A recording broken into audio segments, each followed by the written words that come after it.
British flyer dies mid-air. Scottish wingsuit champion Liam Byrne dies in tragic Swiss Alps accident. Liam Byrne, a renowned Scottish wingsuit flyer and British champion, has tragically died during a wingsuit jump in the Swiss Alps. The 24-year-old from Stonehaven, Aberdeenshire, suffered critical injuries after taking off from Gitchen Mountain at an altitude of 7,874 feet on Saturday. Let's get into the thick of it in today's AI podcast episode. Hey there, and welcome to the Deep Dive. Hello.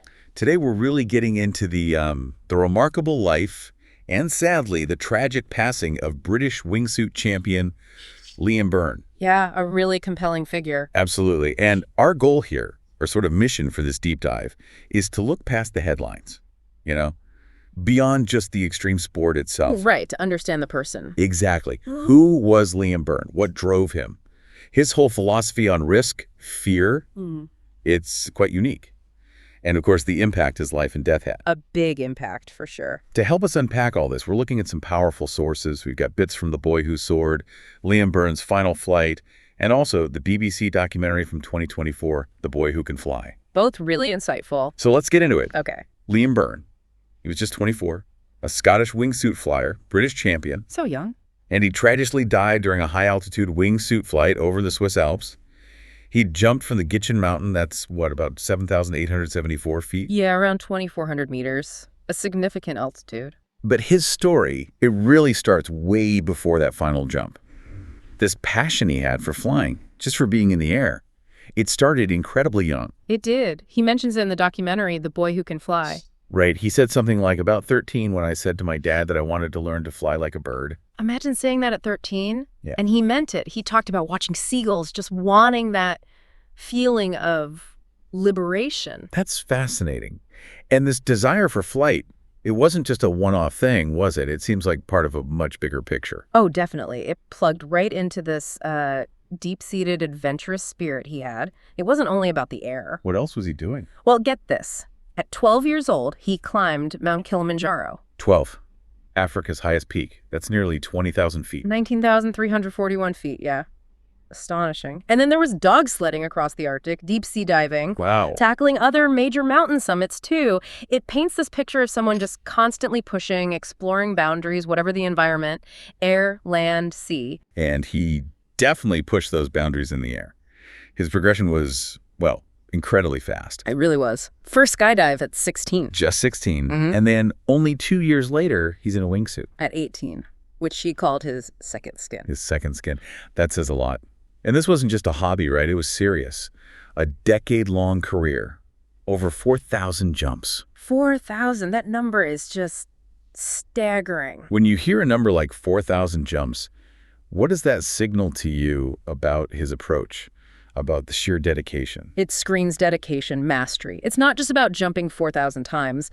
It implies thousands of hours of planning, training, understanding the risks, the gear, the conditions. It's meticulousness. Absolutely. Meticulous planning, constant learning. It immediately kind of pushes back against that stereotype, doesn't it? The reckless daredevil idea. Yeah, you've hit on something really key there, because the common perception of extreme sports athletes is often, adrenaline junkies chasing a high. Right, the cliche. But Liam Byrne's philosophy seems totally different.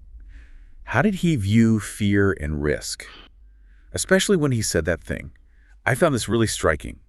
An office job scares me far more than the fear of dying from a base jump or wingsuit flight. That quote just stops you in your tracks, doesn't it? Completely flips the script. It really does. Yeah. What do you think he meant by that? Well, it suggests that for him, fear wasn't about physical danger, perhaps. Maybe it was more about confinement.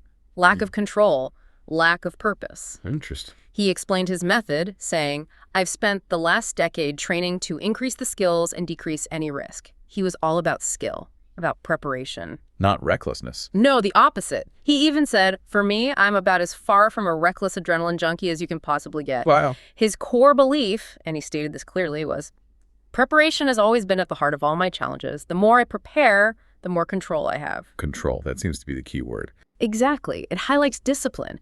For him, the calculated risks of wingsuiting, something he trained for intensely, where he felt he had control, that felt less scary, maybe more manageable than, say, the perceived lack of control or purpose in a more conventional life. That's a powerful way to look at it. Fear tied to control, or the lack of it, rather than just inherent danger. It certainly makes you think about your own fears, right? What really confines you. He found his freedom up there through intense preparation. But living that kind of life, chasing that edge, it doesn't just affect you, it impacts everyone around you, especially family. Hugely. And that brings us to his parents, Mike and Gillian Byrne. Their statements to BBC Scotland News were incredibly moving. They really were. They captured his spirit so well. They said, "We would like to remember Liam, not just for the way he loved this world, but for how he lived in it." Beautifully. And they went on. Liam was fearless, not necessarily because he wasn't afraid, but because he refused to let fear hold him back. That distinction is important. Fearless despite fear, not without it. He chased life in a way that most of us only dream of, and he soared. Just Wow. It speaks volumes about him, and also about their love and support. You mentioned his father, Mike, was in the documentary too. yes, a builder, former Royal Marine Commando. Right. And Mike was so honest in the film. He admitted, watching Liam get ready for a training jump, he said, "I have buried him 10 times already in my head." Oh, that's just heartbreaking.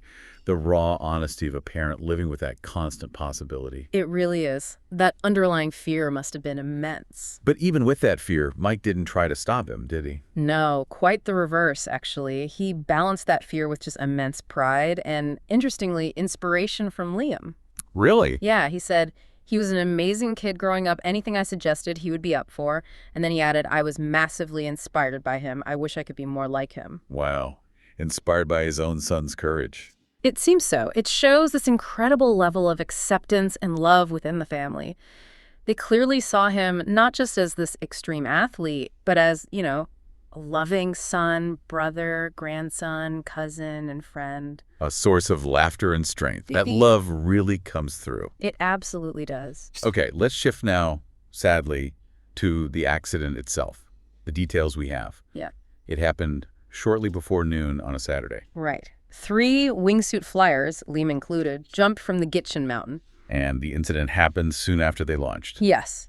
And the official response, as you'd expect, is underway. The Swiss authorities, the Attorney General's office, and the cantonal police of Uri, they've started an investigation into exactly what happened. Which is crucial, obviously. And the UK's Foreign Office, the FCDO, is involved too, providing assistance to the Byrne family, which is standard procedure, but vital support at such a terrible time. Absolutely. And the impact on the wider community. It was immediate, wasn't it? Oh, yeah. His death sent, as reports said, shockwaves through the wingsuit and skydiving communities. Which makes sense. He was a champion, highly skilled, very experienced. His loss would be deeply felt. Definitely. I mean, his legacy seems pretty clear, doesn't it? He was known for that skill, yes, but also for the discipline we talked about and this infectious passion for adventure. A life lived fearlessly. Fearlessly, exactly. But on his own terms. Chasing the sky, redefining risk through preparation. He wasn't just doing a sport, he was living a whole philosophy. So, wrapping this up, what are the main takeaways from this deep dive into Liam Byrne's life? Well, for me, it's a powerful story about pursuing passion with incredible discipline.